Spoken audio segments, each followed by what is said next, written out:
bak ya, motor gibi çalışıyor. Sabahtan beri bir yatamadım ya. Horlamaya bak. Şuna bak. Aselsan'ın bildiğin uçak denemeleri yapılıyor burada. Oğlum kalksana lan! Şu horlamaya bak ya. Seni çekmek zorunda mıyım ben sabaha kadar horluyorsun? Kalk! Ne var ya oğlum? Oğlum hayvan gibi horluyorsun ya.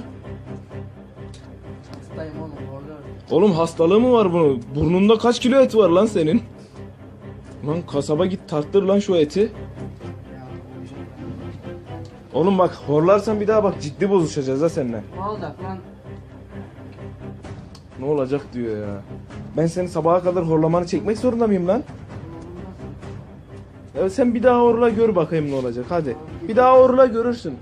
Hadi bakayım. Hadi bakayım şikayetmiş ben kalkıp kendim çözeceğim. Adama bak. Şuna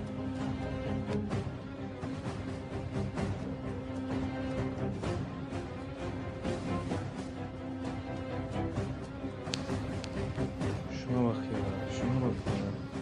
Sabaha kadar ben bunu çekeceğim sanki ya. Gecenin kaç olmuş? Sabah 6 oldu lan. İnsaf ya, insaf ya. Vallahi insaf. Ben sana göstereyim bir dur. Göstereyim dur.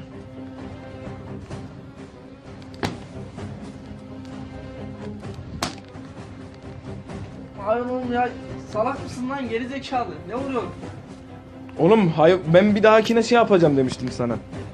Ulan bak bir daha vursan ağzını burnunu kırana bak ha, geri zekalı. Oğlum ne yapacaksın lan? Ne yapacaksın? Lan adam. Öyle mi?